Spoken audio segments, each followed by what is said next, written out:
But I think one of the things that I struggle with a little bit, though, personally, is that I don't have, let's say, an important part of this is relationships, right? Talking about relationships with your partners or with friends. And for me, a lot of questions that I get from clients or from audience members concerns children. And that's a really difficult one for me, is sort of how to raise, an enlightened child, or how to raise a happy child. You all, I know, have experience there. So is there anything particular you could sort of offer me? Or?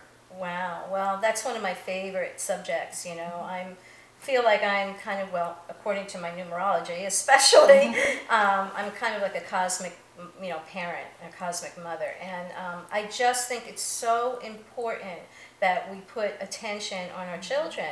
I mean, what are the two most important jobs in the world? And to me, one is parenting, and the other one is teaching. And we put so little attention on that.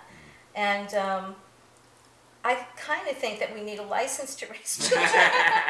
And by the way, I would have never passed the test to get the license. So, but I think that it's essential, to raise our children in an atmosphere of love and support.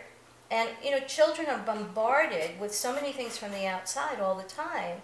And it's our job to talk to them about what's happening and explaining to them that some people don't know how to use words to solve their differences, but it doesn't have to be that way.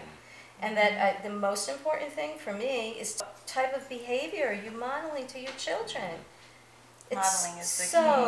No matter what you tell them or what you think you're teaching them, all they're going to absorb is what they see their parents doing, what they see. And they are such energetically sensitive little beings that you can think that you've got that show down just right, but whatever's really going on, they sense it and they know it. Absolutely. They completely connect in. I mean, I don't have children myself, but just from hearing the stories of my brother's kids and how if they're having an argument, even in another room, they get upset and feel it. And it reminded me when I was little, when my parents would argue, I would take it so personally and think, oh my God, what's happening? What is going on with my family? You get so upset and you're so scared, you don't know what's going on. So you forget that kids everything. They're like up to age 6, they absorb every single thing they hear, see, and feel. And I mean, they repeat it back to you. I mean, I was known for that one. So they're like, be careful what you say around Joelle. She'll repeat it back to you in a second. Because I absorbed everything I heard. And you want to be happy. You want your children to be happy.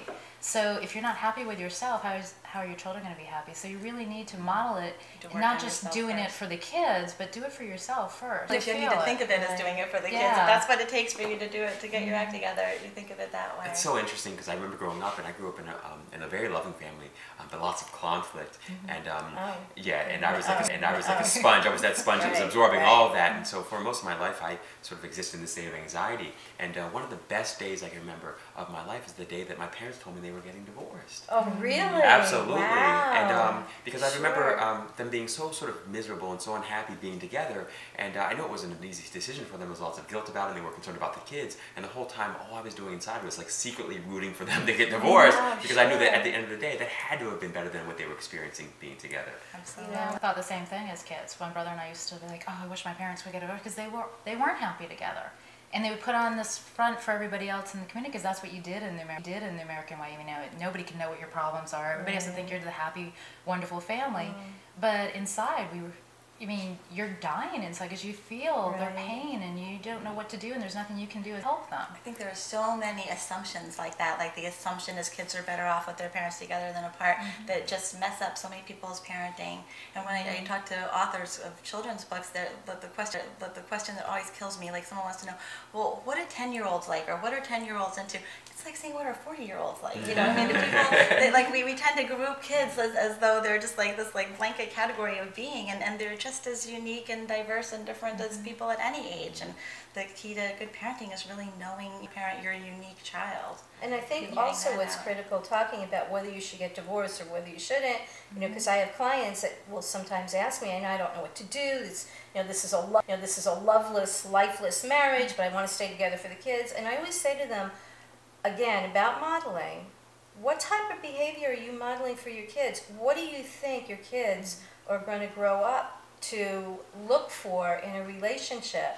They're going to tend to experienced. Yeah, That's absolutely. such a beautiful point, because what you're saying to a large extent is that most of us live our lives based on borrowed truths, right? Yes. And so it becomes this sort of domino effect where one parent teaches their child through modeling how to behave and whether the world's a friendly place or not, and then they pass that on to their children and their children, and so I think it requires, especially when you're have children, it requires sort of a deep inquiry inside, right? It's sort of a question of really looking inside and really inquiring into some of the assumptions that you live your life based on, because you have to realize that you're going to pass those same assumptions and so same beliefs on to your children, whether you know it or not. Yeah, True. absolutely. And so when we're growing up, I always say, oh, I'm not going to be like my parents. I'm not going to do the same things they do. Oh, right. And I think 9 times out of 10, every single person I know does to a certain degree. Like, all of a sudden, they're like, oh my God, I just became my dad. Oh my God, I just became my mom. Who's that voice? Yeah, or they say in therapy, if you've decided that you're definitely not going to be your parent, then you can be the swing effect, and you think you're being the opposite, and that could be as detrimental to parenting your best way that is somewhere in the middle. Especially if you had a really strict parent and you decide to become so lenient Exactly. that you don't set boundaries for your kids, and boundaries create safety for them. Absolutely. So if they don't have that safety factor, they're going to be all over the place, and they're going to keep pushing your buttons to try to get you to finally do that for them. Absolutely. Yes.